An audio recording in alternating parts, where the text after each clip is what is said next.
하나님께서 오늘 우리에게 주시는 말씀 신약성서 사도행전 12장 25절에서 13장 3절 말씀입니다.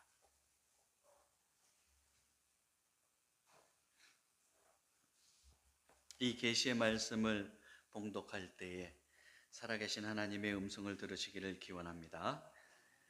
바나바와 사울이 부조하는 일을 마치고 마가라 하는 요한을 데리고 예루살렘에서 돌아오니라. 안디옥 교회에 선지자들과 교사들이 있으니 곧 바나바와 니게르라 하는 시므온과 구레네 사람 루기오와 분봉왕 헤롯의 젖동생 마나엔과 및 사울이라. 주를 섬겨 금식할 때에 성령이 이르시되 내가 불러 시키는 일을 위하여 바나바와 사울을 따로 세우라 하시니 이에 금식하며 기도하고 두 사람에게 안수하여 보내니라. 아멘.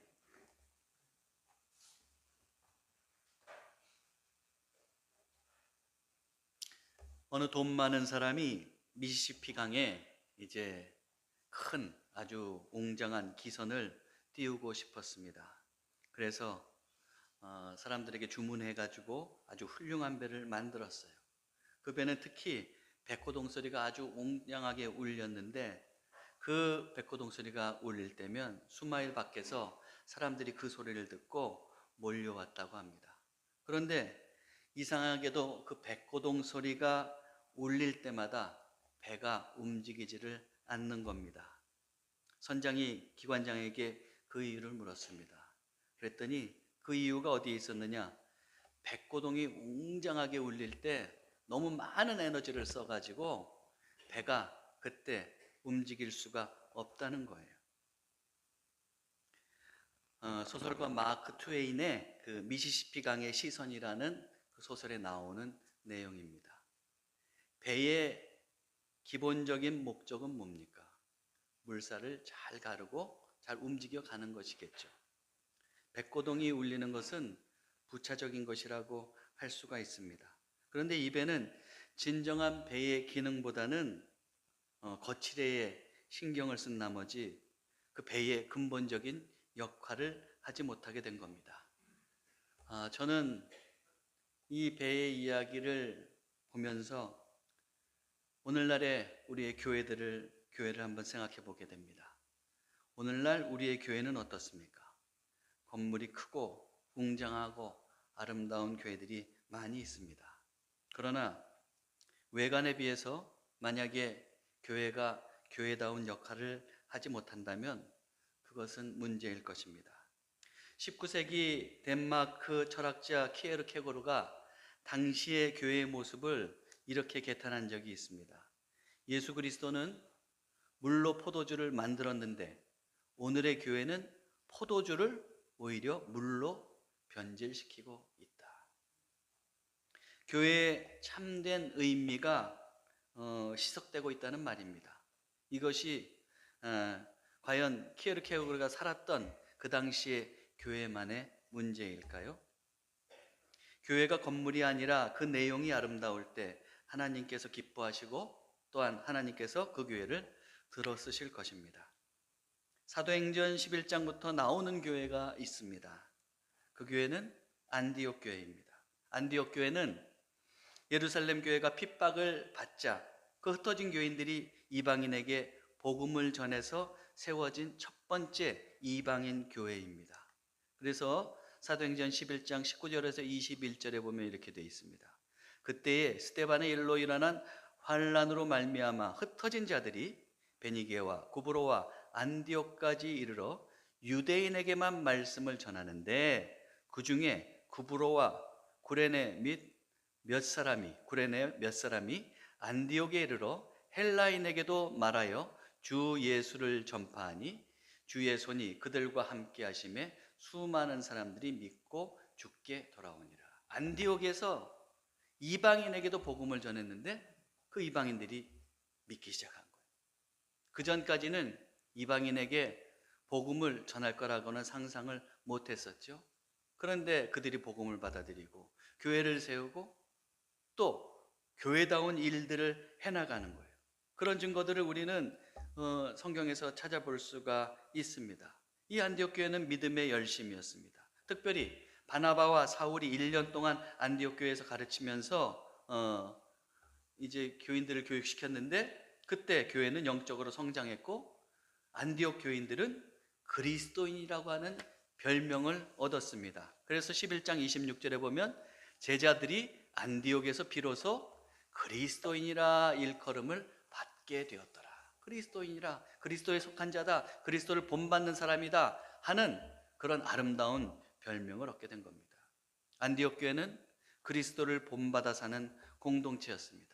게다가 예루살렘 교회가 기근으로 어렵다는 소식을 들었어요. 모 교회가 그런 어렵다는 소식을 들은 겁니다. 예루살렘 교회에. 그래서 바나바와 바울을 통해 구제 헌금을 전달한 교회가 바로 안디옥 교회였어요. 11장 28절에서 30절 보면 그 중에 아가보라 하는 한 사람이 일어나 성령으로 말하되 천하에 큰 흉년이 들리라 하더니 글라우디오 때에 그렇게 되니라. 제자들이 각각 그 힘대로 유대에 사는 형제들에게 부조를 보내기로 작정하고 이를 실행하여 바나바와 사울의 손으로 장로들에게 보내니라. 예루살렘 교회가 기근으로 힘들다는 소문을 듣고 다 같이 헌금을 했어요. 그래가지고 바나바와 사울의 손에 이제 들려서 보낸 거죠. 그래서 전달하게 했습니다. 오늘 우리가 읽은 본문에서 바나바와 사울이 예루살렘 교회에 구제헌금을 전달하고 이제 마가라고 하는 요한과 함께 안디옥 교회로 돌아오는 모습을 우리가 볼 수 있었어요. 12장 25절에 보면 바나바와 사울이 부조하는 일을 마치고 마가라 하는 요한을 데리고 예루살렘에서 돌아오니라. 안디옥 교회는 생긴 지 얼마 안 되는 교회였지만 예수 그리스도를 본받는 공동체였으며 또 오늘 지금 이 말씀에서 보듯이 돕는 공동체였습니다. 그리고 오늘 우리가 읽은 말씀 13장 1절에서 3절을 보면 거기에서 바나바와 사울이 선교사로 이제 임명받고 있는 내용을 기록하고 있는데, 그것을 볼 때 안디옥 교회는 선교하는 공동체임을 우리가 알 수가 있습니다. 이처럼 안디옥 교회는 교회다운 교회, 그리고 모범적인 교회였습니다. 더불어서 오늘 본문 말씀 13장 1절에서 3절을 자세히 살펴보면 이 모범적인 교회다운 특징이 나타나는 것을 우리는 발견할 수 있습니다. 그것에 대해서 이제 오늘 이번 주와 또 다음 주 두 주에 걸쳐서 함께 살펴보면서 여러분들과 은혜를 나누려고 합니다. 안디옥 교회는 오늘 본문을 통해서 볼 때 어떤 교회였습니까? 안디옥 교회는 일치하는 공동체였습니다. 저를 따라서 한번 해보세요. 일치의 공동체. 자, 1절을 보십시오. 안디옥 교회에 선지자들과 교사들이 있으니 곧 바나바와 니게르라 하는 시므온과 구레네 사람 루기오와 분봉왕 헤롯의 젖동생 마나엔과 및 사울이라. 안디옥 교회에는 선지자들과 교사들이 있었습니다. 그리고 5명의 사람들의 이름이 거명되고 있어요. 초대교회 당시에 선교사와 교사라고 하면 이 사람들은 어떤 사람들이냐 하면 주님의 말씀을 전하고 가르치는 사람이었습니다. 굳이 구별하자고 하면 주석가들은 이렇게 구별하고 있습니다. 선지자들은 좀 더 카리스마적인 경향을 가지고 성령께서 주시는 말씀을 전하고 가르쳤던 사람들. 반면에 교사라고 하면 영감에 의한 말씀을 전하기보다는 전에 내려오는 전승되는 그 말씀을 중심으로 해서 가르치는 사람들을 가리킨다, 이렇게 구분하기도 합니다. 그러나 교회가 처음 생기고 지금 출발해 가는 과정에서 이 선지자와 교사는 특별하게 구분할 필요는 없었을 거예요.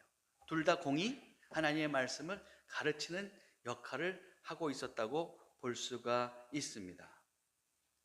그리고 이들은 지금 여기에 나와 있는 안디옥 교회의 선지자들과 교사들은 지금 안디옥 교회에서 영적인 지도자요, 교사의 역할을 감당하고 있는 것을 우리는 알 수가 있습니다. 그런데 이 본문에 나오는 영적인 지도자들 5명은 어떤 사람들입니까? 우선 바나바가 나오죠. 바나바는 우리가 쭉 살펴봤듯이 레위 족속입니다. 그 레위 족속 출신이고, 그리고 또 그는 자신의 재산을 팔아서 그 교회에 바쳤던 사람이기도 합니다. 그리고 예루살렘 교회에서 중요한 역할을 감당했고, 그리고 또 예루살렘 교회에 파송을 받아서 안디옥 교회까지 와서 그들을 영적으로 돌보고 있었죠. 그리고 또 사도 바울을 발탁해서 함께 동역하면서 안디옥 교회에서 가르쳤던 사람이 바로 바나바라고 할 수 있습니다. 두 번째로 시므온이라고 하는 사람이 또 나옵니다. 근데 그를 어떻게 표현하고 있느냐? 니게르라 하는 시므온이다 표현하고 있어요. 니게르라고 하는 것은 무슨 뜻이냐 하면은 이제 라틴어로 검다는 뜻이에요. 피부가 검었던 사람인 것 같아요. 그래서 어떤 사람들은 이 시므온이 아마도 아프리카 사람이 아닐까 그렇게 생각하기도 하지만, 시므온은 전형적인 유대인의 이름이지 않습니까? 그러므로 유난히 피부가 검어서 이제 그를 별명으로 니게르라고 부르는 사람이라고 볼 수가 있겠습니다. 세 번째로 루기오가 나옵니다. 루기오는 구레네 사람이라고 표현하고 있어요. 그러면 구레네는 어딘가? 바로 북아프리카에 있는 지역입니다. 그러므로 이 사람이야말로 어떻습니까? 북아프리카 출신인 것을 알 수 있습니다. 그리고 네 번째로 이제 마나엔이 나오는데, 마나엔은 헤롯의 젖동생이다 그랬어요. 젖동생은 무슨 뜻이냐? 궁정에서 함께 자랐다는 뜻이에요. 그런 함께 자란 왕자를 뜻합니다. 그런데 헤롯과 함께 자란 거예요. 우리는 지난번에 성경에 나오는 헤롯에 대해서 쭉 살펴봤어요. 대략 한 6명 정도가 됩니다. 헤롯 대왕이 있었죠. 그리고 헤롯 아켈라오, 즉 그 사람은 누구냐? 유대와 사마리아 지역을 다스렸던 그 헤롯 대왕의 아들이죠. 또 헤롯 대왕의 아들로 헤롯 안티파스가 있었습니다. 갈릴리와 베레아 지역을 다스렸던 사람. 그리고 헤롯 빌립 2세, 이두레와 드라고니 지역을 다스린 사람. 이런 세 사람의 그 헤롯 대왕의 아들들이 있었습니다. 그리고 또한 헤롯 대왕의 손자로 헤롯 아그리파 1세가 있었습니다. 우리가 조금 전에 앞에서 봤듯이 헤롯 아그리파 1세는 어땠습니까? 야고보를 죽이고, 그리고 또 베드로까지 죽이려고 했던 사람이죠. 그는 그런데 하나님께 영광을 돌리지 않아서 이제 그 벌레에 먹혀 죽었다. 그렇게 우리가 기록된 것을 볼 수가 있었습니다. 그리고 또 마지막으로 헤롯 아그리파 2세가 이제 등장을 하는데, 앞으로 우리가 사도행전 24장을 보면 거기서 우리가 볼 수 있게 될 겁니다. 근데 오늘 본문에서 나오는 지금 헤롯은 누구를 의미하느냐 이거예요. 마나엔이 같이 어릴 때 자랐던 그 헤롯이 누구냐? 헤롯의 젖동생이라고 했을 때 이 헤롯이 누구냐 하는 것인데, 이 헤롯은 헤롯 안티파스를 의미합니다. 마나엔과 이 헤롯 안티파스인데, 그 마나엔과 같이 자랐는데 이 사람은 우리가 성경에서 누구로 알고 있어요? 바로 자기의 이복 동생 그 빌립의 아내 헤로디아를 자기의 아내로 삼았던 사람. 그래서 세례 요한의 그 책망을 받았던 사람, 잘못이라고 지적을 받았던 사람, 그리고 또한 자기는 죽이고 싶지 않았지만 하여튼 여러 가지 사건에 연루되어서 어쩔 수 없이 헤롯의 목을 베었던 사람, 그 헤롯을 말하고 있습니다. 자, 그런데 참 기가 막히지 않습니까? 같이 어릴 때 자랐는데 한 사람은 어때요? 하나님 보시기에 그렇게 아름답지 못한 모습으로 자라나고 분봉왕이었지만 하나님의 사람으로부터 지적받는 사람이 되었어요. 그런데 또 한 사람은 어떻습니까? 주님의 복음 안에 있으면서 믿음 안에 살아가는 사람인 것을 우리가 오늘 볼 수가 있습니다. 자, 그리고 마지막으로 나오는 사람은 누굽니까? 사울입니다. 사울은 우리가 다 알듯이 이제 바리새 출신이요. 그리고 가말리엘 문화에서 배웠고 철저한 유대교 신자로 살면서 기독교인을 이제 핍박했던 그런 사람이기도 합니다. 자, 제가 오늘 이렇게 구구절절 지금 5사람을 다 설명했습니다. 이 안디옥 교회의 영적 지도자들을 한번 여러분 보세요. 이들은 모두 출신지가 다르고 심지어 피부색도 달랐던 사람입니다. 또 그들이 자라온 환경도 모두 달랐어요. 어떤 이는 왕궁에서, 어떤 이는 레위인으로, 어떤 이는 바리새인으로, 그리고 또 어떤 사람은 외국인이었고 어떤 사람은 유대인이었습니다. 성품도 다 달랐을 거예요. 그런데도 묘하게 안디옥 교회에서 그리스도를 믿는 일에 일치하고 함께 동력하고 있는 것을 오늘 우리는 본문에서 발견할 수가 있어요. 다른 것이 많아서 갈라진 게 아니에요. 이들은 그리스도를 향해서 하나가 된 것을 우리는 볼 수가 있습니다. 그들은 그리스도 안에서 일치된 교회를 이루고 있습니다. 이것이 바로 아름다운 교회의 모습이라고 할 수 있습니다. 교회는 다양한 성격과 다양한 환경에서 자란 사람들이 모인 곳입니다. 교회에는 부자가 있을 수도 있고 가난한 사람이 있을 수도 있습니다. 배운 사람이 있고 배우지 못한 사람도 있습니다. 또 각자의 취향이 다 다릅니다. 그러나 그렇게 다양해도 교회는 그리스도를 믿는 것으로 하나가 될 수 있는 곳입니다.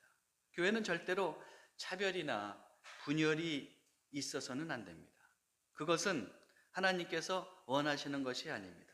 모든 사람이 인정받고 사랑받으며 존중받는 곳이 되어야 합니다.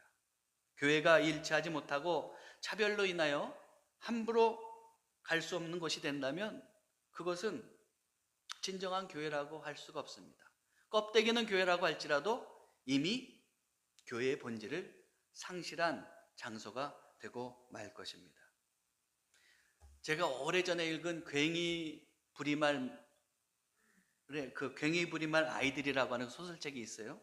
근데 거기에 보면 교회에 관련해서 내용이 나오는데 제가 거기에 조금 마음에 감동을 받은 게 있었어요.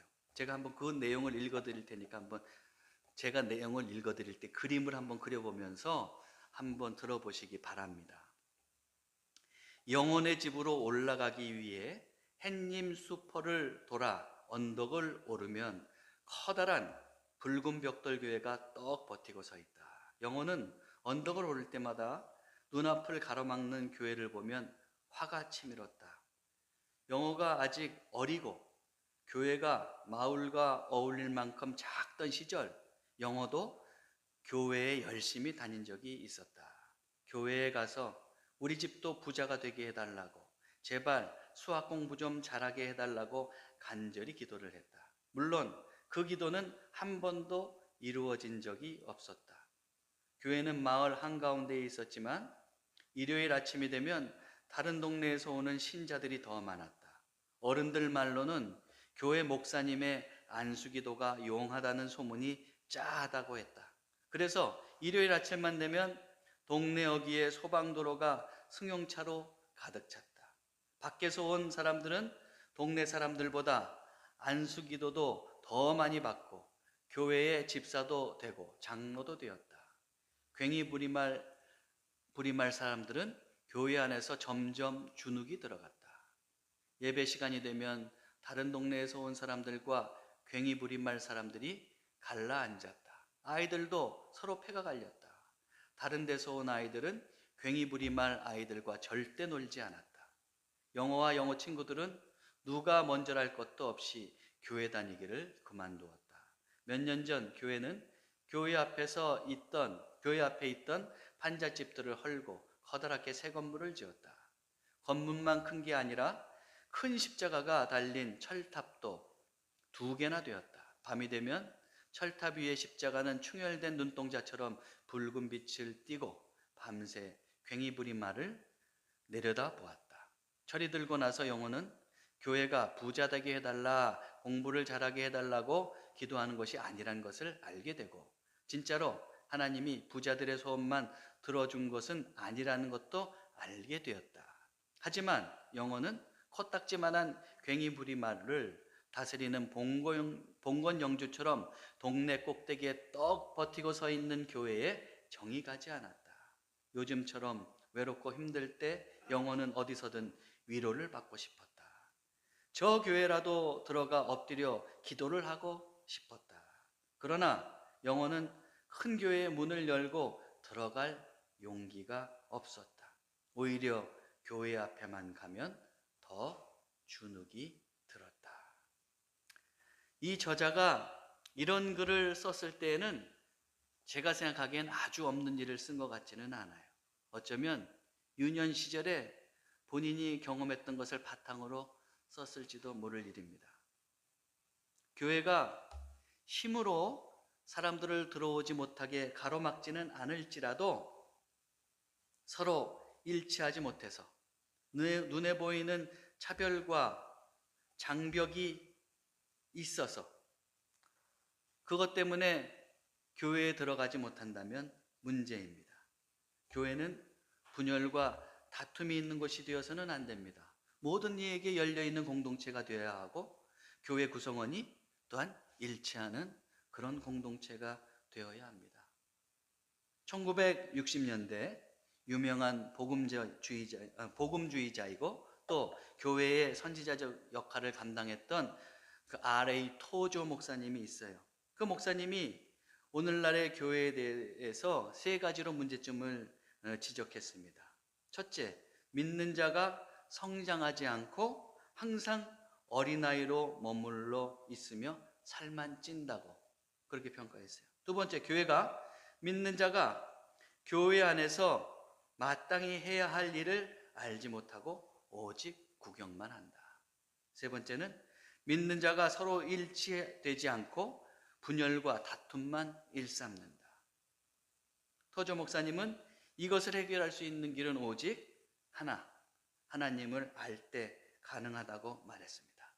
하나님을 알면 절대 분열할 수 없어요. 서로 사랑하고 존중하며 또 일치의 공동체를 이루어 갈 것입니다. 사도 바울은 에베소에서 이렇게 외치고 있습니다. 그는 우리의 화평이신지라 둘로 하나를 만드사 원수된 것 곧 중간에 막힌 담을 자기 육체로 하시고 법조문으로 된 계명의 율법을 폐하셨으니 이는 이 둘로 자기 안에서 한 세 사람을 지어 화평하게 하시고 또 십자가로 이 둘을 한 몸으로 하나님과 화목하게 하려 하심이라. 원수된 것을 십자가로 소멸하시고 또 오셔서 먼 데 있는 너희에게 평안을 전하시고 가까운 데 있는 자들에게 평안을 전하셨으니 이는 그로 말미암아 우리 둘이 한 성령 안에서 아버지께 나아감을 얻게 하려 하심이라. 예수 그리스도께서는 우리를 위해서 십자가를 지심으로 하나님과 우리 사이에 있는 막힌 담을 다 오셨어요. 그래서 우리가 하나님과 교제하고 하나님과 하나가 되는 거 아니겠습니까? 그걸 증거하고 있어요. 그러면서 이 사도 바울이 18절에서 지금 뭐라고 얘기합니까? 이는 그로 말미암아 우리들이 한 성령 안에서 아버지께 나아감을 얻게 하려 하십니다. 우리들은 누구를 얘기합니까? 유대인과 이방인이에요. 그래서 새 번역에 보면 이렇게 18절을 번역하고 있어요. 이방 사람과 유대 사람 양쪽 모두 그리스도를 통하여 한 성령 안에서 아버지께 나아가게 되었습니다. 유대인과 이방인 어느 한쪽에 차별이 없어요. 공이 다 하나님께 나아가게 되었다. 누구도 소외될 수 없는 겁니다. 교회 안에서는 예수 그리스도를 믿는 사람들 그 누구도 소외될 수 없고 다 차별 없이 하나님의 자녀가 됩니다.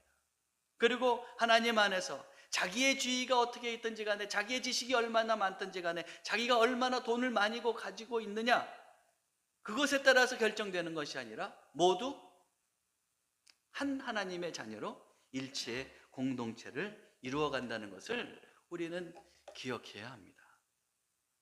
우리 교회 요람에 보면 전일교회 정신이 나옵니다. 전일교회 정신은 뭐예요? 첫째로 전하면은 온전해지는 공동체예요. 또 한 사람 한 사람을 소중히 소중하게 여기는 그런 공동체를 우리는 지향합니다. 그것과 더불어서 우리가 근본적으로 알아야 될 것이 있는데 전일 모두 하나가 되는 공동체예요. 누구도 예외가 있을 수 없어요. 여기에서 처별받는 사람이 있을 수가 없습니다. 모두 한 하나님의 한 자녀가 되어서 일치해서 하나님을 향해 나아가는 공동체. 그게 우리 전일의 공동체라고 할 수가 있습니다. 요즘 사회를 보면 여기저기서 분열과 갈등이 상존합니다. 우리나라는 참 이 한반도는 민족적으로도 참 불행합니다. 남과 북으로 갈라져 있기 때문에 그렇습니다. 이렇게 분단되어 있어요. 또 이 대한민국이 얼마나 많은 분열과 갈등을 겪고 있습니까? 이념적으로, 지역적으로, 경제적으로, 세대적으로, 또 요새는 성별로 첨예하게 분열되어 있습니다. 이때 교회가 해야 할 일이 과연 무엇입니까? 더 이념을 그 분열을 조장하고 갈라치게 하고 차별하면서 살아가야 되겠습니까? 하나님께서는 민족이 하나 되기를 원할 겁니다. 서로 화해하고 상생하기를 원하고 계신다는 것을 우리가 기억해야 돼요. 그런 일에 우리가 그리고 쓰임을 받아야 됩니다. 그러기 위해서 우리가 먼저 해야 될 게 뭐예요? 교회 안에서 일치해야죠. 교회 안에서 일치하지 못하는데 교회 안에 차별이 있고 분열이 있는데 어떻게 밖에 나가서 일치를 외칠 수 있겠습니까? 그렇게 우리 교회는 주 안에서 더욱더 하나 되는 삶을 지향해야 합니다. 하나님은 성경을 통해서 교회가 일치하라고 하십니다. 또 그것은 우리 전일교회의 정신이기도 합니다. 사랑하는 성도 여러분, 여러분은 일치의 공동체를 지향하고 만들어가고 계십니까? 여러분들이 어디에 있든지 간에 일치의 공동체를 위해서 기도하고 또 위해서 헌신하는 그런 삶이 되시기를 바랍니다. 이를 위해서 우리 각자가 해야 될 게 있어요. 그건 뭡니까? 교회 안에 있는 우리 한 사람 한 사람 그 서로를 인정해 줄 수 있어야 돼요. 누구도 함부로 비난받고 정죄의 대상이 될 수가 없습니다. 모두 하나님의 귀한 자녀임을 인정하고 받아들여야 됩니다. 내 마음대로 상대방을 좌지우지하려고 해서는 안 됩니다. 여러분, 그렇게 인정할 수 있어야 되는데 그 인정은 어디서 시작되는지 아세요? 배려에서 시작되는 거예요. 작은 일 하나에서 배려하며 서로에게 다가갈 수 있어야 돼요. 그런 마음 자세만 조금 달라진다고 하더라도 배려하려고 할 때 그 사람을 인정할 수 있고 인정할 때 우리는 어때요? 일치의 공동체를 만들어갈 수 있는 거예요. 4세기 사막의 교무들에 대한 이야기를 담은 책이 있어요. 거기에 보면 이런 내용이 나와요. 한 번은 스케티스의 요한이 다른 형제들과 함께 모초로 향하는데 길을 안내하던 사람이 밤중에 길을 잃고 말았다. 형제들이 요한에게 말했다. 이 캄캄한 밤에 이 사람이 사막 한가운데서 길을 잃었으니 우리가 다 죽게 되었습니다. 어찌해야 합니까? 요한이 대답했다. 그를 책망하면 미안한 마음에 더 당황할 것이요. 나는 너무도 피곤하여 더 이상 걷지 못하겠으니 날이 밝을 때까지 여기서 유숙하겠다고 할 것이요. 형제들도 이 말을 듣고 너무 피곤하니 오늘은 여기서 유숙합시다 라고 말했다. 그들은 실수로 길을 잃은 그 수사사를 책망하지 않기 위해서 날이 밝을 때까지 유숙하자고 그렇게 말한 것이죠. 그러면서 그 한 사람이 양심의 가책을 잃고 더 당황해서 자책하지 않도록 배려하고 있는 것을 우리는 볼 수가 있습니다. 사랑하는 성도 여러분, 우리도 이런 작지만 이런 기본적인 배려의 마음이 있다면 우리의 공동체가 서로를 인정하고 또 일치하며 사랑하며 살아갈 수 있을 겁니다. 아마 서로가 서로를 볼 때 늘 사랑의 눈길로 바라보게 될 것입니다. 사랑하는 성도 여러분, 안디옥 교회처럼 우리 교회도 일치의 공동체가 되어야겠습니다. 이를 위해서 우리는 기도해야 하고 서로를 인정하고 배려해야 합니다. 교회 공동체는 나만을 위한 공동체가 아닙니다. 삼위일체 하나님을 중심으로 믿음으로 하나 되는 공동체입니다. 일치를 위해 더욱더 여러분들이 기도하시고 행동하심으로 여러분들의 삶을 아름답게 그리고 또한 하나님 보시기에 기뻐하는 삶이 되도록 만들어 가시기를 주님의 이름으로 축원합니다. 기도하겠습니다. 하나님, 세상의 모든 교회들이 일치의 공동체가 되게 해 주옵소서. 특별히 우리 전일교회가 일치의 공동체가 되기를 원합니다. 삼위일체 하나님을 중심으로 모든 일을 받아들이고 허용하고 함께 하나님 나라를 만들어가는 하나의 공동체가 되게 해 주옵소서.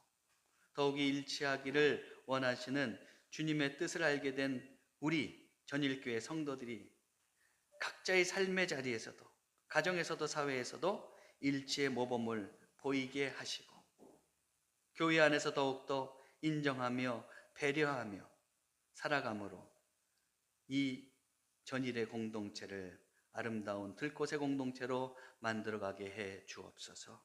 우리 주 예수 그리스도의 이름으로 기도하옵나이다. 아멘. 우리 다 일어나셔서